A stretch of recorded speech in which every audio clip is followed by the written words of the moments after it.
It's really an honor to introduce our moderator for the evening, Dr. Natalie Azar. She is a rheumatologist at the New York Langone Medical Center, as well as an associate professor of rheumatology at NYU's Grossman School of Medicine.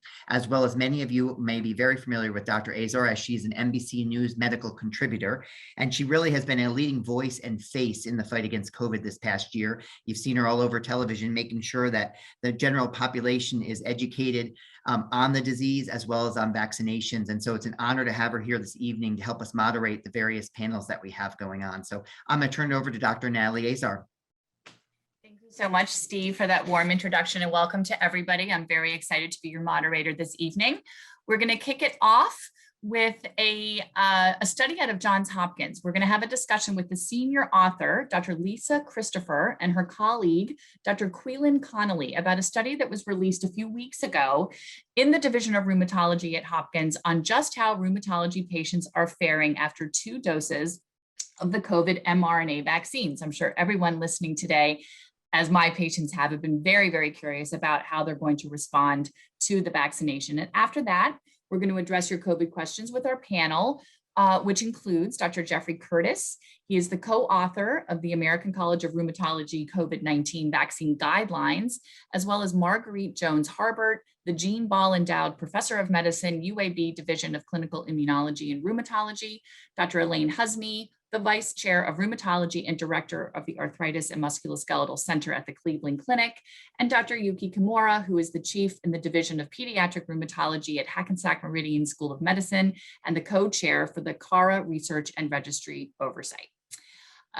With no further ado, I would like to welcome Drs. Christopher and Dr. Connolly to talk to us about their study. And we're going to start just with some mechanics. This study was a prospective observational study of patients with rheumatic disease. I'd like to pose the question to Drs. Christopher and Connolly. What does it mean in lay terms to have a prospective observational study? Great, so I can jump in and take that one, and thank you very much for having us on this webinar today.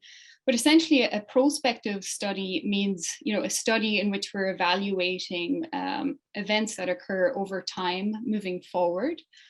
In prospective studies, patients are followed over time, and that helps answer questions about risk factors or associations with certain outcomes. An observational study is exactly what it says on the tin. Participants are observed over time. There's no intervention to affect the outcome of interest. Great. And so the number of participants in the study was over 1,000. It was 1,377. Is this a good sample size? Not a good sample size? Is this representative? Can we draw conclusions, for the country at large based on a study of this size? Sure, I'll take that. So I think it is, in general, a fairly large sample size. In this particular subject matter, it's the largest to date on this subject. We felt like it was a good representation across all of the main rheumatologic diagnoses, like arthritis, lupus, Sjogren's, as well as even less common entities, things like myositis or scleroderma or vasculitis. So not only was it large in scope, it really included the patients that we would like to have included in the study. Great. So there were a few variables that weren't necessarily considered, such as differences in baseline disease activity, as well as the length of time that somebody might have had disease prior to study enrollment. Does that affect the interpretation of the outcomes at all, or how do you explain that? Yeah, so I think the strengths of this study included our ability to recruit a very large number of patients very quickly across the entire United States, and we have representation from all corners of the country. And I think that's really, really important in this rapidly changing COVID landscape, to get that data quickly. It's very difficult to assess baseline disease activity with the physician's input, and we just didn't have that because it's not feasible given the size and the span of the participants that were included in the study. So it certainly is a limitation. But we did ask patients about number of disease flares prior to vaccination, which we used as a surrogate of sorts for disease activity. And then I don't remember the exact number. Was it 90%? It was a preponderance of females in the study. So if you're a man listening to this talk, Can you extrapolate? Can you make any inferences with regards to our male patients based on these study results? Sure, it's a great question. And better for worse, as you know for sure, that autoimmune disease in general is probably very, very female predominant. In lupus, dramatically so. For example, that's 9-to-1 if we look at the ratio of women to men. 78% of patients with autoimmune disease are women. So our representative sample represented the disease, represented the population who has the disease. Rheumatoid arthritis, 2 times more common in women, myositis, 3 times more common in women. So while men made up only 8%, we did gather on over 100 men, I think it was 111 male participants. And what I think is important is we didn't see any difference in flare between the genders. So, and we have no reason biologically to think that gender would modulate flare rates. So to the best of our ability, understanding that this represents autoimmune disease as it affects the population, we have no reason to suspect that the men in the study would not be representative of the general population of men. So now let's get to the money. Let's hear what you guys found. So I mean, I think that if you want the money, I'd say that what's wonderful about this is that we answered a question that patients ask us every day. Will I flare? What's going to happen if I take this vaccine? And rather than guessing, we can give data. So I think the best take home is that COVID-19 vaccines are generally quite safe in patients with rheumatic and musculoskeletal diseases. The benefits of vaccination far, far outweigh any potentially life-threatening risks. We showed that even though flares were possible, really the chance of hospitalization or serious complications was nil. So I think it's wonderful that we can not only guess, but really know. You know, what was interesting is that I think the number was around 10% or something like that, right? 11 out of 100 or something like that would have experienced a flare, but mild, yep. Right, Lisa? Very. And I Absolutely.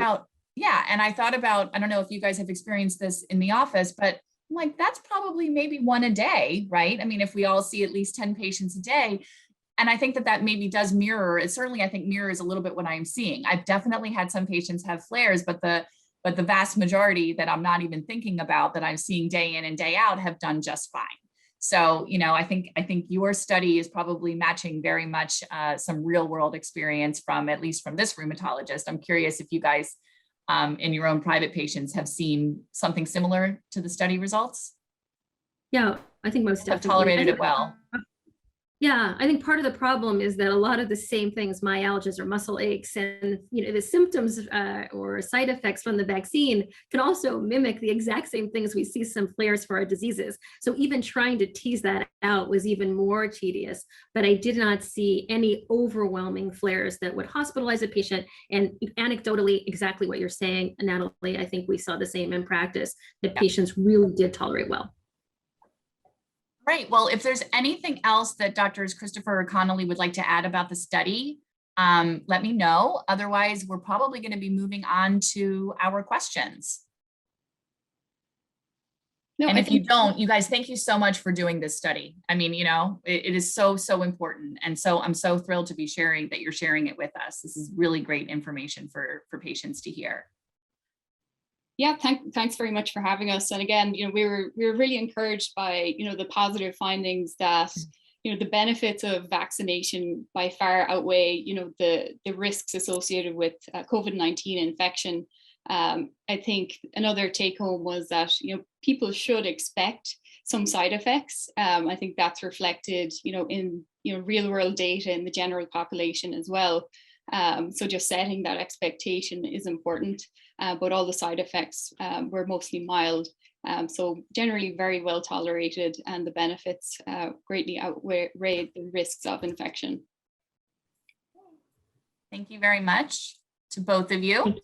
Now we're going to welcome Drs. Husni, Kimura, and Curtis. We received well over 500 questions, so we're going to try to address as many of them as we can. And I am going to kick it off. Dr. Husni mentioned right before we started that all she talks about all day is boosters. So I'm going to give this first question to her. Dr. Husni, how important is it to get a third dose? Natalie. Yes, my inbox has been exploding with vaccine booster questions, and rightly so, because as we just heard, data is coming in at us, at a very fast rate, but we're so glad to get data, and we are trying to communicate that as fast as we could. In terms of importance for the booster, I think right now, as CDC guidelines had laid out, that we, in certain subgroups right now, especially those that are immunocompromised that we all see as rheumatologists, those that are at higher risk for poor outcome, we recommend them to get the booster. So that, is probably a lot of the patients that we see based on the immunosuppressive medications that they're on, based on, some of the age, their comorbidities that they all may have. And do patients, Elaine, maybe you'll just, we'll wrap this one with you. Do you need to get approval from the rheumatologist to get a third dose, or is it just self-attestation? Yeah, that is such an interesting question, because I thought that there would be some process. I will tell you, in Ohio, where I practice at the Cleveland Clinic, you do not need your rheumatologist to, write a letter, or you can actually go, we're giving it at our hospital. There's also local places, local pharmacies that are also offering. So to the best of my knowledge, we do not need that in Ohio. You can go and get that. Right. And again, as you point out, it may differ based on what your, state or local, health authorities are requiring, but per the CDC, self-attestation is sufficient. So, Dr. Curtis, do you need to consider the medication that you're taking, timing? Is there any adjustment that is necessary around any dose, but in particular now we're talking about boosters and people who've received their initial series? Sure. So that's a great question, and very helpfully, and this is the first time I've been able to have this conversation since this is only 2 hours old, but I put in the chat window the newest guidance from that ACR task force that you mentioned that I sit on and lead, where several of the topics that we're covering that you posed almost presciently are addressed here. So on behalf of the ACR, who has weighed in on this in a formal way, it essentially lays out who should get a booster. And it's pretty much everybody with rheumatic diseases on any of the usual immunosuppressive or immunomodulatory treatments, except for hydroxychloroquine. So people who are on hydroxychloroquine only by itself would not be considered probably in this group. So people who might be worried that you're going to be refused, I've definitely heard of that, albeit anecdotally, or think they need a prescription or some sort of note or attestation, like you literally can point to this guideline and say, hey, I'm on this medicine. You don't even have to worry about like what your diagnosis is. It's really the medicine that I think makes life quite simple for this. So that should be enough. And that's one of the bolded statements in table 2 in this link that I just shared with you all. The question that you asked is table 3. What do I do with my medicines at the time that I might get a booster? So the ACR recommended, and this is also if you follow that link. So the task force guidance statement that speaks to that would recommend that for almost all immunomodulatory medications that you hold them for 1 to 2 weeks after you get a booster. So that doesn't apply to every single medicine, and probably because your circumstance may vary, talk to your rheumatology provider about, how this might need to be modified for you. But by and large, for most of the therapies, you would hold for 1 to 2 weeks after you get a booster. And that's not predicated on a safety issue. It's intended to maximize the vaccine response. Now, unfortunately, we don't have a great study like the one from Hopkins about on which to base that evidence. So at present, this is really expert opinion. And in fact, our group within the next month is starting a very large study that will explicitly test that hypothesis to figure out, do you need to do that? What is the flare rate? What's the safety tolerability look like? That'll be done at dozens of different centers across the country. But for what we know now, this is sort of the best guess. The one thing, though, that is an exception that I might point out is For some therapies like the TNF biologics, that would be, and I'll use the brand names because patients are more familiar with that, Enbrel or Humira, that would be Simponi, that would be Cimzia, Remicade, as well as a handful of others, Cosentyx, Taltz, the whole list is there and you can check it out. The panel essentially couldn't decide. So those are the ones that are called cytokine inhibitors, and there is a long list there.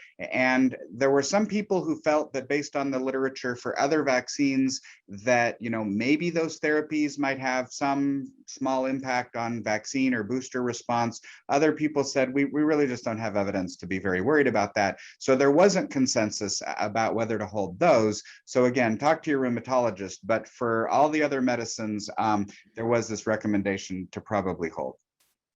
Thanks, Dr. Curtis. And I'll just add that some of this research actually came out of our institution many months ago. We did our work on our patients, and we did see a blunted response in about a third of patients on methotrexate, a significantly lower response. So, and that was actually cited as one of the papers that the ACIP committee yeah, no, and the task force reviewed that, and I appreciate that. So yes, methotrexate would definitely be among those that would be recommended to hold. If somebody was only, say, on Humira by itself or Enbrel by itself, there was a little bit less certainty about that circumstance, or at least there was less consensus about that kind of a scenario. But totally agree. If you're on methotrexate with anything, probably should hold the methotrexate. Okay, Dr. Kimura, we're going to get you in here. So we know that initially we sort of had a narrative that kids weren't as likely to get COVID, and if they do get COVID, they're not going to get very sick. But we know now, if you're listening to the news, significant rise in the number of pediatric hospitalizations.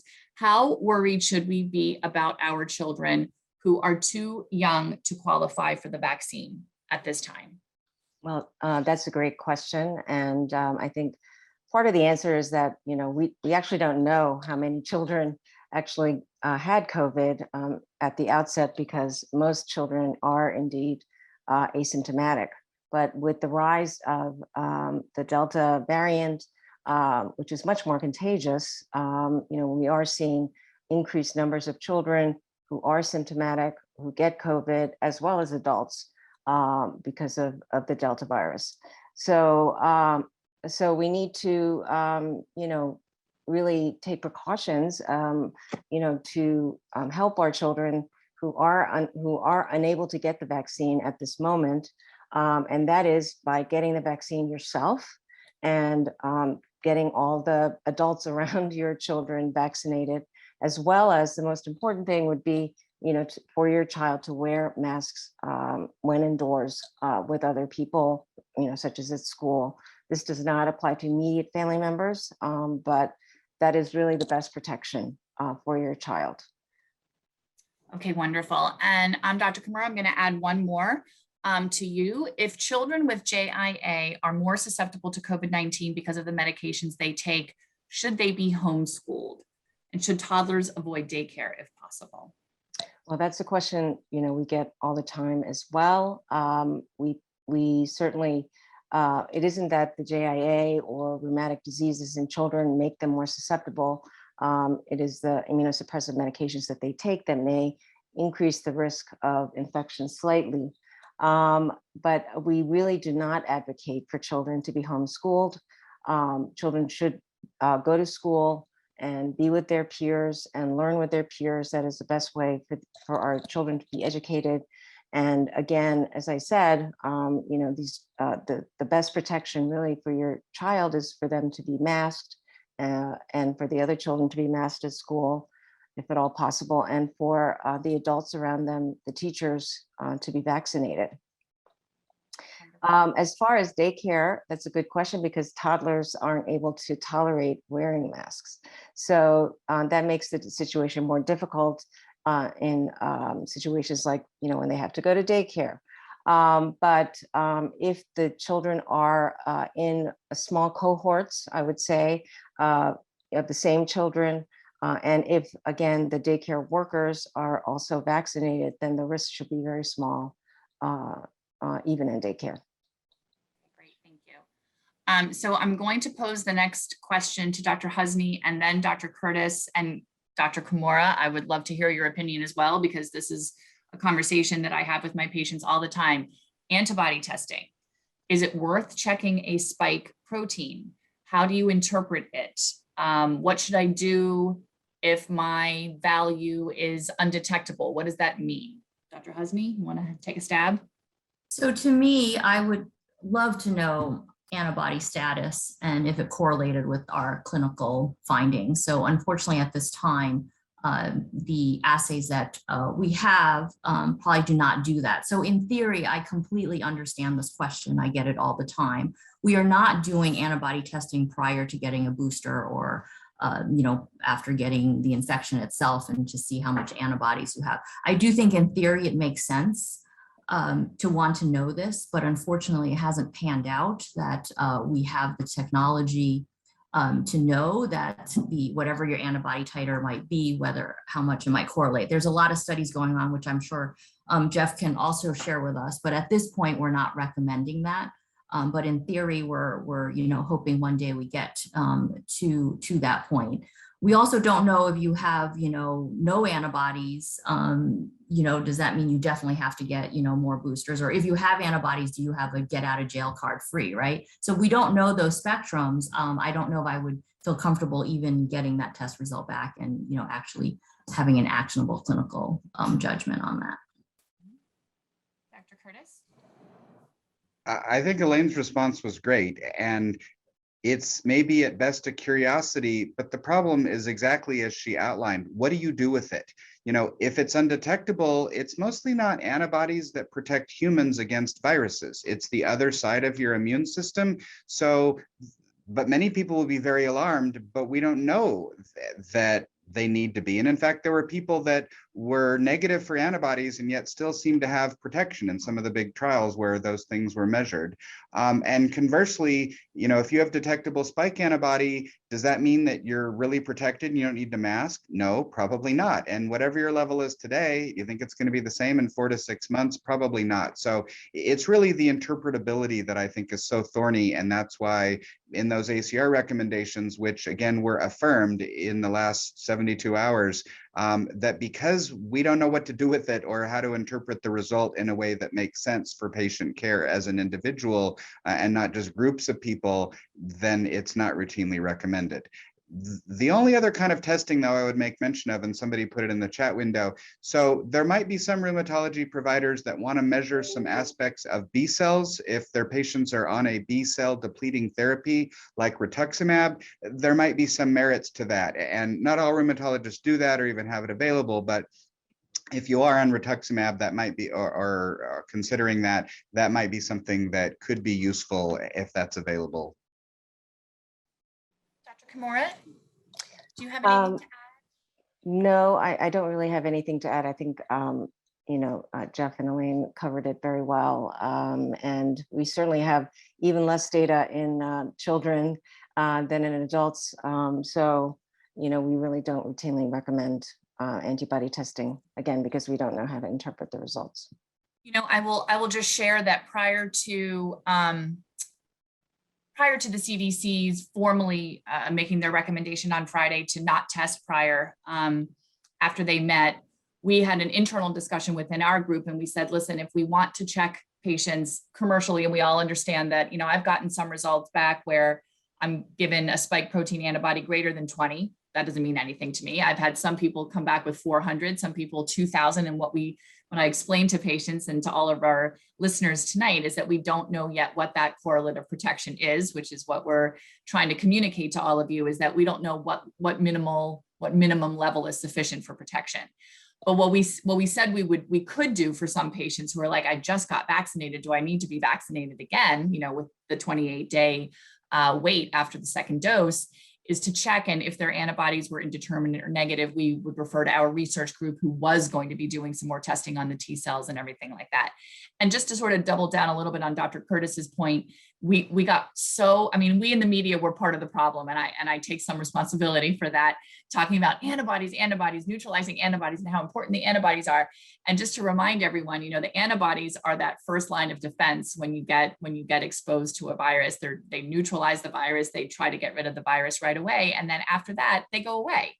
And then we have B cells that are sort of just, ready and waiting to be triggered by another exposure to the virus to start churning out more antibodies. And then, as Dr. Curtis was mentioning, the T cell arm of the immune system, which is really the important one that most people think, virologists and immunologists understand is the most important protection. So I think we're probably going to go back to no more testing prior to boosters. It just seems cleaner that way. Okay, do we have any information, Dr. Husni or Dr. Curtis, about the COVID vaccine efficacy in patients who have erosive OA and degenerative arthritis? Are we even looking at that? Or have all of our efforts been concentrated on our inflammatory immune-mediated diseases? So I do want to, if you don't mind, Natalie, to take 30 seconds back. Jeff reminded me as he was talking about Rituxan, I don't think that all the immunosuppressive medications can be lumped all together. And so I just, before I forget, I did want to just kind of bring that up in this group chat, that I do think that Rituxan, which is a B cell depleter agent, and we also have, they're using B cell depleting agents in multiple sclerosis like ocrelizumab, right? So there's other disciplines that are going to weigh in on this, but I believe that, drug itself is probably going to be a little bit more troublesome because, they're really depleting the B cells, which is, a big arm of the army that's going to fight this disease. And so I think in those patients, we are, seeing some what we call breakthrough infections sometimes, because those patients may not respond.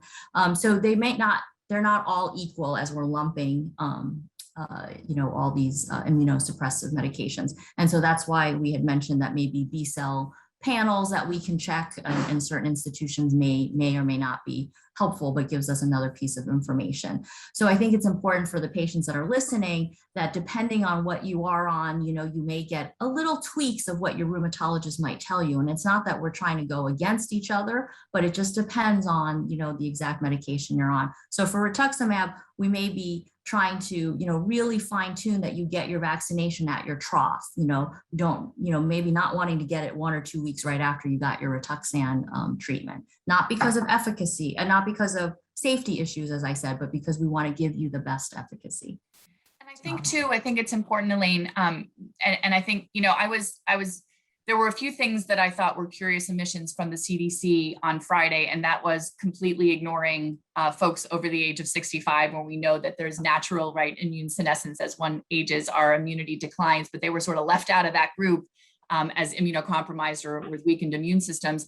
And I think it was really unusual that they clumped all of our medicines together, right? So we had our monoclonals and antimetabolites and biologics. And as we all know, I've been telling all my Enbrel patients, don't worry, you probably made a good response. So it's just, I think, always remember the CDC is giving guidance, and then always make these decisions, with your own personal doc and a shared decision making. So, okay. So anyway, so do we have any information, Elaine, on erosive OA or degenerative arthritis? Are we even studying that, or is that not a concern? So did you say erosive OA or RA? Erosive OA and degenerative arthritis in terms of vaccine response efficacy. I'm not aware of any studies. I am not aware. I think, we are really probably more focused on the treatment-oriented IMiDs, right? So because we know that can influence our vaccine efficacy response. But maybe Kimura or Jeff have other studies for osteoarthritis. Dr. Curtis or Dr. Kimura, anyone aware of anything on degenerative or erosive OA and vaccines?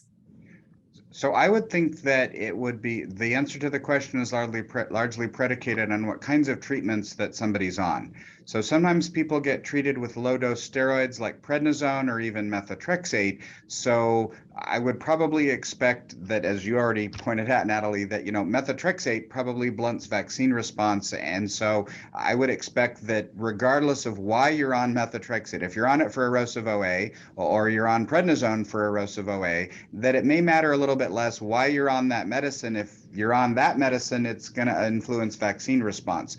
On the other hand, if you're only, say, on ibuprofen, Motrin, Celebrex, something like that, probably there's not that much of an effect on vaccine response, and I wouldn't be too worried. Great.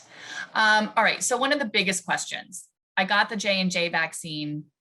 This EUA was for an mRNA booster. If and when I'm allowed to get a booster, or even if I'm not allowed to get a booster, should I get a second J&J, or should I get a mRNA? I'll open that to anyone.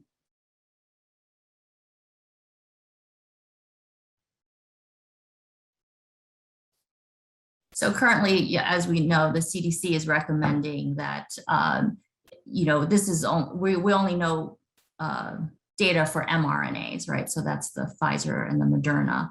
And currently we are recommending that you get the same type of vaccine for the booster. So you have Pfizer, you stay with the Pfizer booster.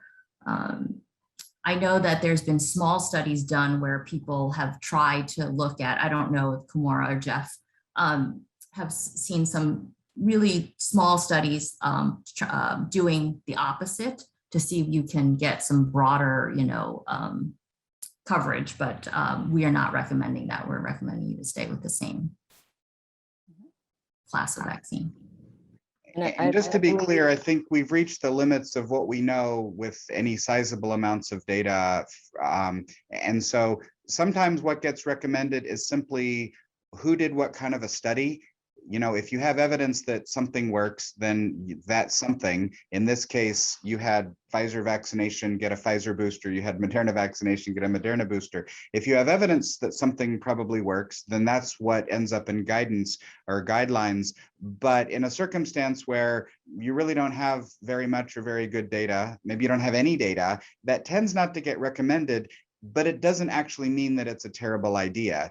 In fact, the ACR task force that voted on this very issue, because patients who got the J&J vaccine may feel rather stuck, they stayed silent. Some people said, how could we recommend something that there's almost no evidence for, at least in rheumatology patients? And other people said, well, yeah, you don't have evidence for it, but it's probably not a bad idea. You just don't have evidence for what happens. So that's why you'll not see anything, for or against, because people felt a little bit differently. If after talking to your rheumatology provider, you might want to get a booster, that's not unreasonable. It's just not very well supported by any study, but it doesn't necessarily mean that it's wrong. Yeah, and I would just add that, I think the Johnson & Johnson folks have, from the beginning, it's always been, the rollout or the authorization was, a few months after the mRNA. So everything, and I think J&J patients feel this urgency, right, to be part of the conversation about the boosters. But, Johnson & Johnson, of course, as we know, is approved in March. So even if we're doing that 8-month, timeline, that wouldn't make them eligible until, I guess, December or so. But, the largest amount of evidence right now, there was some discrepancy with Johnson & Johnson's effectiveness, but a recent study out of South Africa really showed that it does hold up quite well, especially against severe disease. And just a point about the mixing and matching, because I think that's a very common question, because mRNA vaccines really got the spotlight for so long. They did do this in the UK with the AstraZeneca and the Pfizer vaccine and did a mix and match study. And in fact, the mixing and matching does quite well than 2 AstraZenecas alone. And I know Moderna is doing a mix and match study. So hopefully some of that information will inform these recommendations for us moving forward as well. Okay, so a big question, Yuki, on masks for kids returning to school. What kind should they wear? Should they wear surgical, KN95, cloth mask? And if it's cloth, how many layers? Can you do a mask 101 for us? Well, I think that as long as you wear a mask that has at least 2 layers, or a surgical mask, that really should be adequate for most kids. As long as the mask fits their face, I think that's really important, and that it's comfortable for the children to wear, so that they can tolerate it. I think those are the most important qualifications, and certainly they don't need to wear a KN95 masks at school. That would definitely not be recommended. Okay, Elaine, if someone has already had COVID, do they need to get vaccinated at all? And then if they've been fully vaccinated but got COVID, should they get a third dose? Great conversation. I'm laughing at that question because I'm not sure I know the answer to it. Right.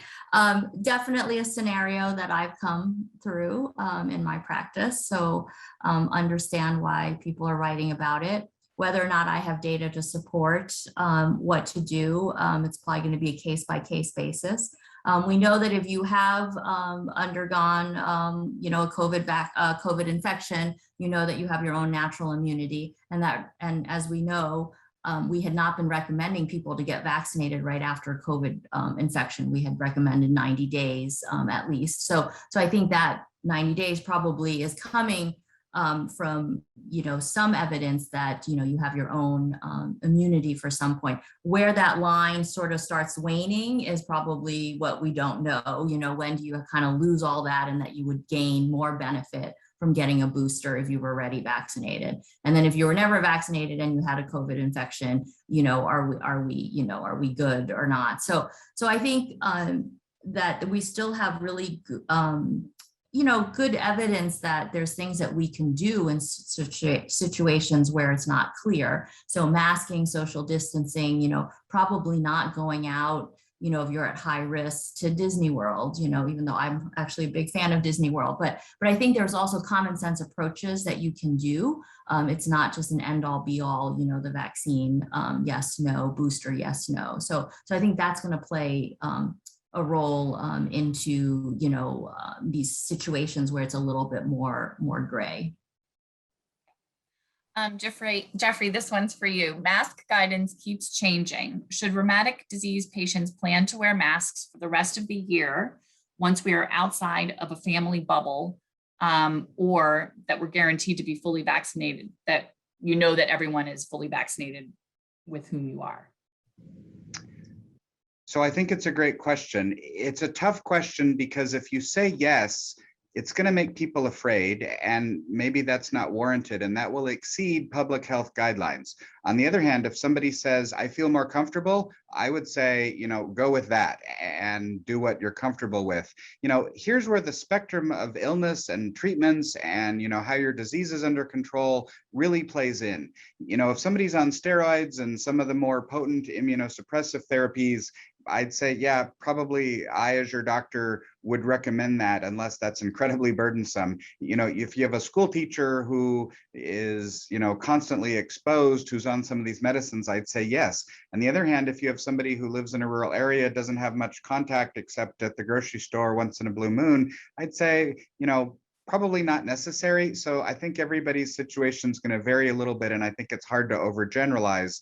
But to make a blanket statement that applies to every drug, every disease, every therapy is probably too sweeping, and you're going to get it wrong for too many people. So better to just personalize care and talk to your provider. Okay, good. And then this is for any of you, actually. So we talked a little bit about, we know that rituximab and methotrexate are definitely known for their ability to blunt the response to the vaccine. Do we know anything else about, let's say, JAK inhibitors? We mentioned TNF's probably okay. I think there was some data on mycophenolate. Does anyone have any other input on that? And of course, steroids. Do we know how the JAK inhibitors do? If you look in the guidance statements, so JAK inhibitors do appear to blunt vaccine and probably booster response. And there's a couple studies that have looked at all the therapies you just named. Kind of the way the answer to your question is, if you look at what the ACR guidance suggested that you hold or temporarily interrupt for a week or two, anywhere there's a temporary interruption, probably it means that response is blunted.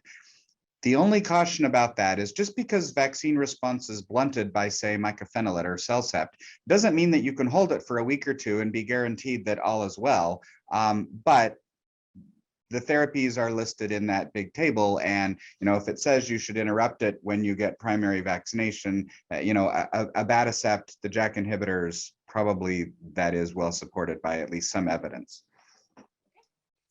Yuki, I'm going to throw this one to you because a lot of people have questions about traveling if they're fully vaccinated, but may not have children who are vaccinated. Can you give us your opinion Well, guidance on that? that's a thorny question that we get asked a lot, and I think it really depends on the situation and depends on where you're going. Certainly, a trip to Disney World is probably not a great idea if you have unvaccinated people or children in your group. But small family trips to places where you stay safe and mask indoors, and your children mask indoors is probably okay. It's a big world out there though, and there's lots of guidance that keeps changing in terms of COVID and in the world, and so we really need to keep tabs on all of that, and look at the travel sites, CDC guidelines, WHO guidelines, et cetera, in terms of where it's safe to travel. Elaine, this one to you. If you've had a bad flare after getting the first shot, should you get the second one? And should you time it any differently? So I think many of us have answered questions about flares after the first. Some have it after both, some have to after just the second one. In my experience, most of them have been self-limited, but I do hear a lot about minor flares as well as major flares, flares just locally in the injection site all the way up to flares of your disease. So far, I've really felt that the benefits of the vaccination far outweigh some of the harms. I also see a lot of self-limiting issues. So, many of what I see have been self-limited. Now, I do have a handful of cases, which I'm sure the other panelists have also had, where it has been a real flare after the first. And I was actually quite weary about going to the second. So I think it does depend, but majority wise, it's mostly self-limiting. So I only have maybe a handful in this whole year since the vaccination pandemic has happened in terms of flare, where I recommended to one or two people that it was such a flare that required steroids to get back on track that I decided that perhaps maybe we should wait a little longer for the second. But those are very, very tiny, tiny amounts. So I'd like to pose this question to our adults and then our pediatrics, because I'm curious if we have data on all. So what is the latest on how autoimmune patients are faring with COVID severe illness and hospitalization? So Elaine and Jeffrey first.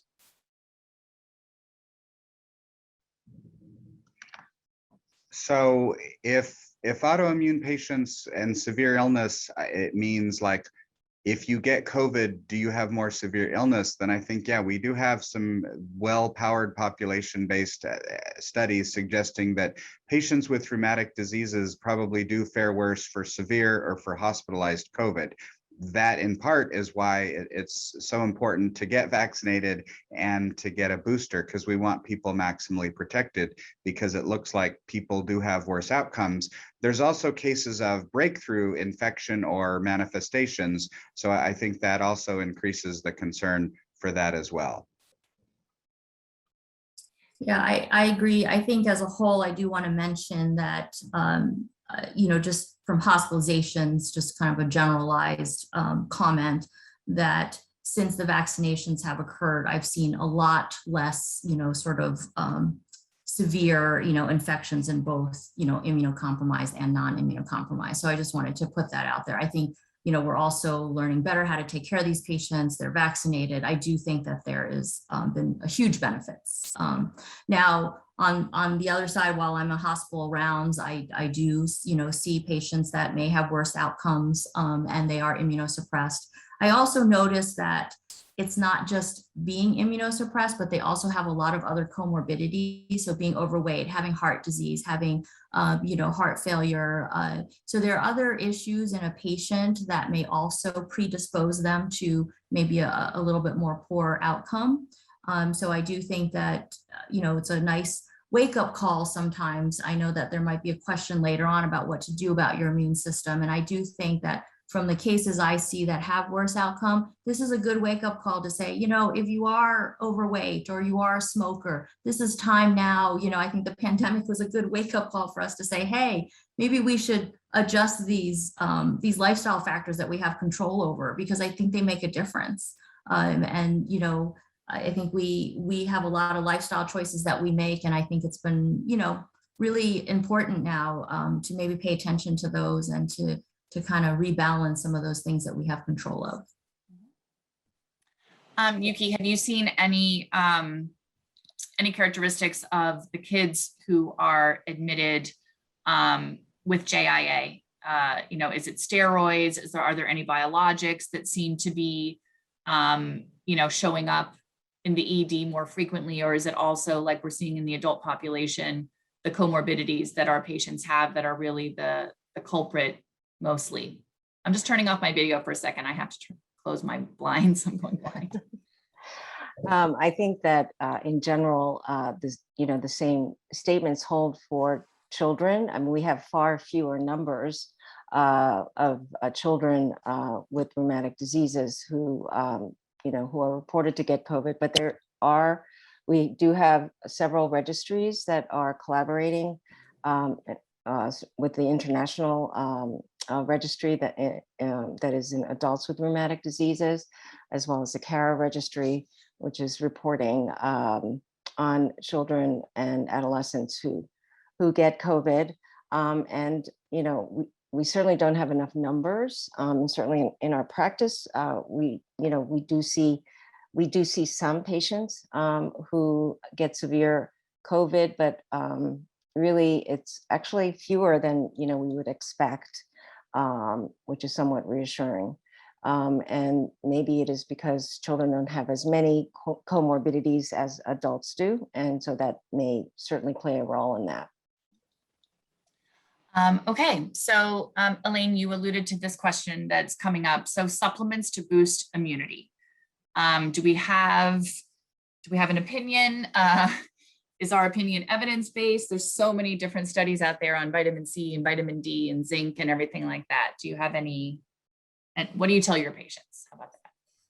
Oh boy, so I'm hoping the panelists will help me out on this one. So, okay, I get these questions daily. And I myself, when I go shopping, I gotta tell you, when I see some of these supplements, I'm like, should I be taking that? That looks really good. So I myself fall into that, oh, this is a superfood. Since when did we have superfoods? I thought food was food, right? So I'm doing the same thing myself, like, oh, maybe my kid should be on this superfood.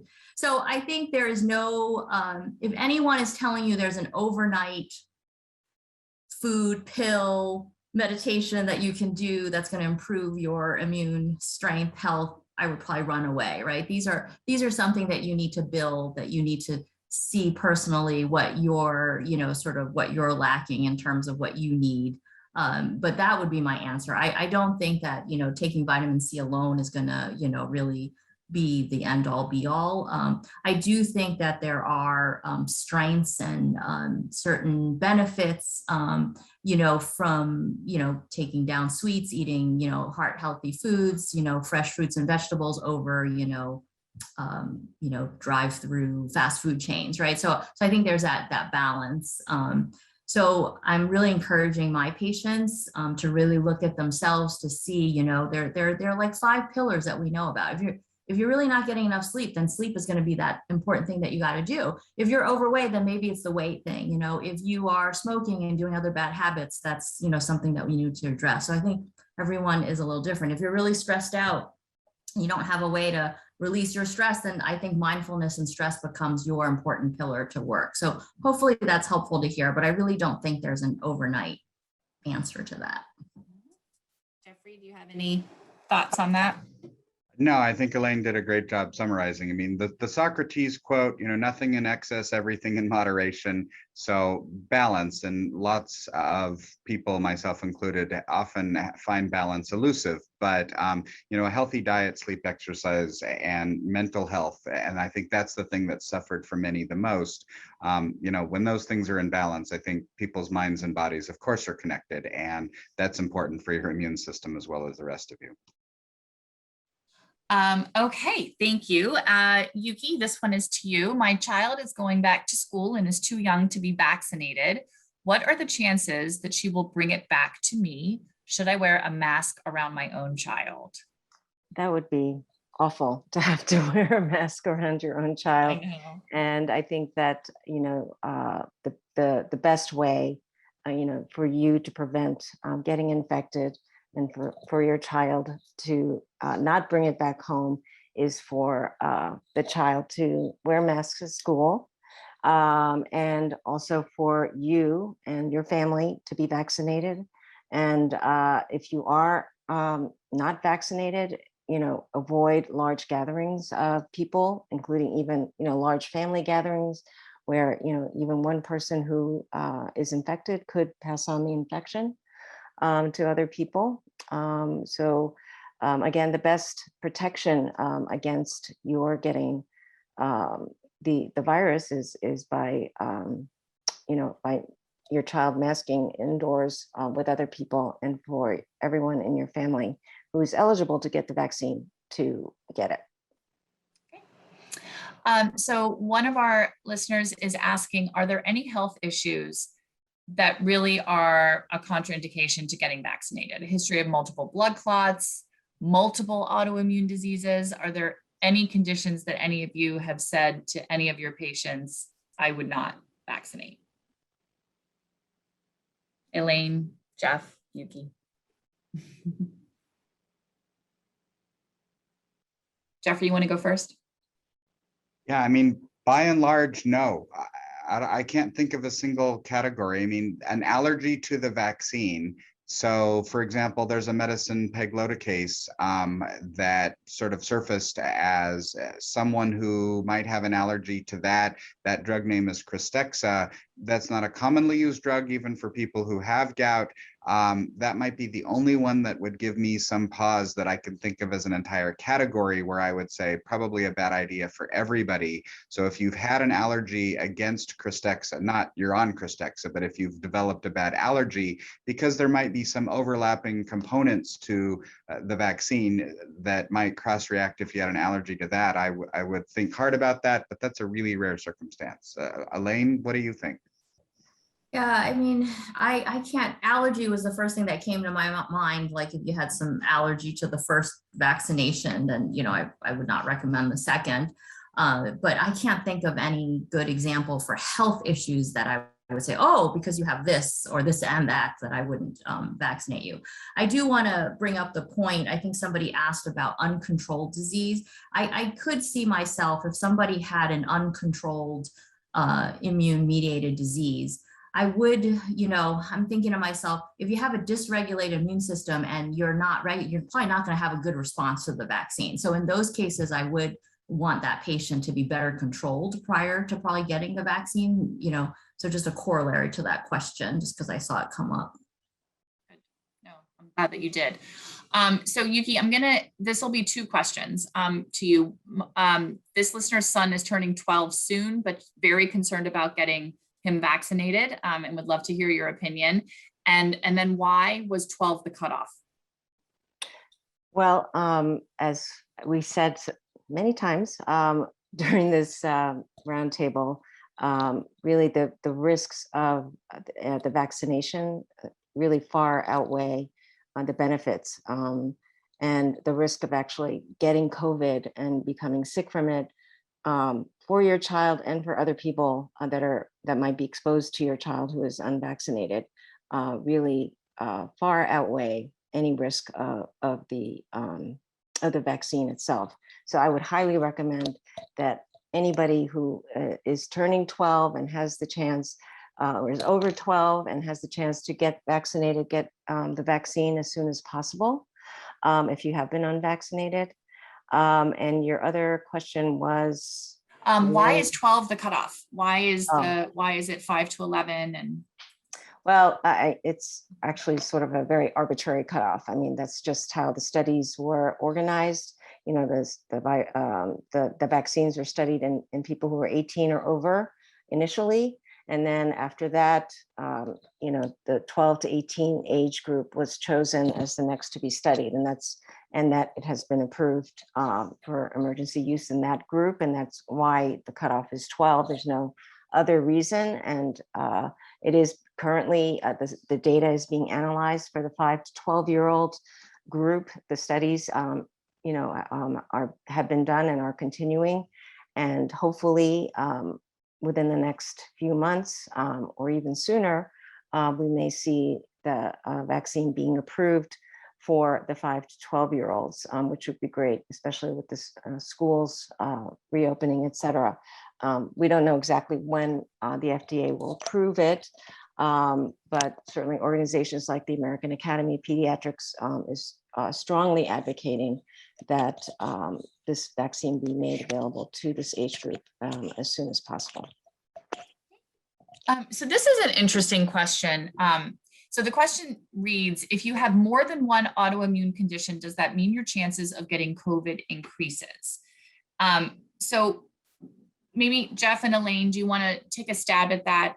What I think that they're sort of getting at is this idea of, sort of an immunodeficiency that is inherent to having an autoimmune disease as opposed to the medications that you're taking. So can we sort of make people feel a little bit better about that?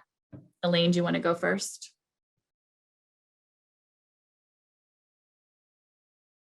Sorry, so your exact question was, sorry, I was reading some question in the No chat. worries, no worries. So the exact question says, if you have more than one autoimmune condition, does that mean your chances of getting COVID increase? So I think a lot of people who have a diagnosis of an autoimmune disease think that that automatically makes them immunocompromised. So perhaps you can explain that distinction a little. Yeah, I think I alluded to it earlier when we were looking at hospitalizations, in where I practice and seeing the ones with more poor outcome. It doesn't seem like it was just the diseases itself. It seems like it was the medications that they were on and how immunosuppressed they were. It looked at associated comorbidities with that. So I can't say that, given one disease plus another alone would be, the only and end all be thing. I think there's, other factors that become very important for poor outcome.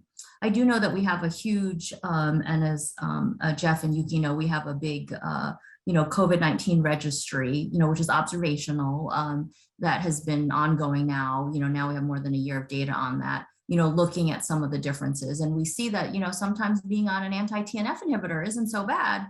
But, being on, a JAK inhibitor or rituximab seems like they could have poor outcomes. I also seen some data where sulfasalazine, surprisingly, also looked like it had some outcomes that, weren't as favorable as, being on some of the other medications. So I think the answer to that is that it's going to depend on not just the disease itself and how many you have, but how controlled they are and the type of medicines that you need to control those autoimmune diseases. And on that note, Elaine, I don't know if you saw this question, differences in COVID hospitalizations in different types of inflammatory arthritis. Do we know RA versus PSA versus lupus versus the medications? I'm sure we're all waiting for that, right? We've had a lot of different studies along the way that have sort of hinted that our patients are doing reasonably well for the most part, but anything else popping out that you guys wanted to share about either if you have lupus versus RA? Is it really the disease? Is it the treatment? Is it more the treatment? That's what Elaine keeps trying to say. Compared across diseases. So, lupus and vasculitis seem like they're worse, probably RA. Depends a little bit, if not more than a little bit, on how well the disease is controlled and what treatments you're on. Sick unto death lupus or vasculitis in the hospital on lots of steroids, on Cytoxan, that's a different story than, lupus with no other medical problems, no comorbidities, only on Plaquenil. So again, it's a little tough to just make sweeping generalizations because you're going to falsely reassure some and you're going to worry others unnecessarily. And the spectrum of illness in lupus and all of those diseases is a little bit hard to just generalize. That said, it seems like patients with psoriatic arthritis, spondyloarthritis probably have lower risk for hospitalized COVID and bad outcomes. Is it the disease and the immune dysregulation? Is it that maybe people are less likely to be on steroids, have fewer comorbidities? Tough to disentangle, but rates of COVID or severe COVID in psoriatic arthritis and spondyloarthritis are lower than in RA and lupus. Yeah, and I think one of those really pivotal studies Jeffrey was really highlighted the impact of the comorbidities in the patients that was one of the main issues driving their worse outcome. So this is a good question. What should I do about a potential flare if I stop my medications to make my COVID response better? That we chase our tails with. Anyone want to take a stab? Jeff, you want to think about that? So the person holds their methotrexate and then they flare. Should they take steroids? Yeah, I mean, it depends a little bit on how bad the flare is, and probably most patients have come to some recognition about what they should do on flare days. Hopefully that's a topic of conversation between the rheumatology provider and patients. It's likely a good thing to discuss with your rheumatologist at the time that you're next meeting with her or him about like, what should you do? There's not that many options, of course, about what to do. You could take more NSAIDs or try NSAIDs. If people have steroids available as part of a short-term course, etc. I mean, I would treat it no different than what you would otherwise do on a flare day. Most of this will be self-limited, as I think we've already talked through, and the usual options for what you would do irrespective of the vaccine, I would probably resort to those same things. Okay. Yuki, a lot of questions on timing of the vaccine and the flu shot. Do they have to be spaced? As far as I know, there really is no reason to space out the shots, between the flu and COVID. If you can tolerate getting 2 shots on the same day, there's no reason why you couldn't get both shots. So that I'm aware of. Now, I know early on they were saying like 2 weeks apart, but I think that was more because of reactogenicity. I don't think that, we give multiple vaccinations to people on the same day. Any different input there, Elaine or Jeffrey? It was exactly as you said. If you read old guidelines, it was don't do this. In a clinical trial, where lots of time people look at that as what you maybe should be doing, it's precisely what you said. If you give 2 things and the patient has, low-grade fever, just feels cruddy for a couple days, you don't know which of the 2 vaccines to blame, but that doesn't mean that you couldn't do that in the real world. So at present, the guidance is if you need or want to get more than 1 vaccine, that's okay. Or a booster and something else like a flu shot, that's okay too. I probably tend to separate them in my practice, only because I feel like, we don't have as much info on the COVID vaccine. So unless a patient, has, problems with getting off work and, other things, or they live far away, then, at those times, sometimes I do. But on a whole, I probably recommend, if they don't mind coming back, to space them out a little, just for what Jeff and Yuki had alluded to, that, sometimes if they get a reaction, we won't know which one it is. And it's just good for them to know patient-wise. I just realized, Elaine, that is a really good point, because if September 20th is really the day, right, the magical day where everyone's going to get their booster, that's also flu shot season. So we will end up probably being able to capture more people to get both of their shots on the same day if they did okay with the first and the second dose. And I would give them maybe the option. We'll see. Okay, so last question for all of you guys. I'd like each of you to give us some closing advice. And after that, I'm going to remind attendees that they can go to arthritis.org/coronavirus for any ongoing updates to the questions that they had tonight. There is a link to the FAQs there from the foundation that are updated regularly. So I guess we'll go in the order that we started in. Elaine, do you have any closing advice for our viewers/listeners? Oh, so many, but I'll only give a 5-second. So I think the main advice that I would have is that although, information that you see on the media or CDC is really meant to be as general so that every group is included, but you are special, each patient is special, and that I would really utilize their physician to help, balance some of those recommendations versus what you should be doing. I think that would be the best. Otherwise, it gets very complicated. Great. Jeffrey? So I would agree with that. And it's hard to talk about these sweeping generalizations when, people are individuals. I do think it's useful to look at what medicines might have temporary interruptions or where the timing's relevant. I not infrequently get a bunch of emails or communications from patients who sort of say, well, I didn't know that maybe I needed to time that or I needed to adjust that. I just went to the drugstore and I did it. So, the details aren't that important, but look at what the medicines are, see if the thing you're on is in that list of tables, and then talk to your rheumatology provider and get the specifics that are right for you. But I encounter a lot of folks who said, well, I just didn't know any better because nobody said anything. And I think it's helpful to know, just here's a heads up, maybe this affects you. Thanks, I would definitely, yes, I would definitely agree with that. I think it's very important for parents of kids with arthritis and other rheumatic diseases to really consult with their pediatric rheumatologist, about to personalize, their care and to really understand, the risks and benefits and, what they should do about their medications. I also would like to, try to reinforce, the fact that the vaccine itself is really very safe. There's so much. I think that the biggest, questions I get from parents about the vaccine are, on unfounded fears, and this is really, in the history of vaccines, probably one of the safest vaccines and the most well-studied vaccine ever. And I'm talking about all the vaccines that are available currently. So I really would urge people who are eligible for the vaccine to, of course, consult with your rheumatologist about the timing, et cetera, and medications, but really go and get the vaccine and also give the vaccine to your children who are eligible.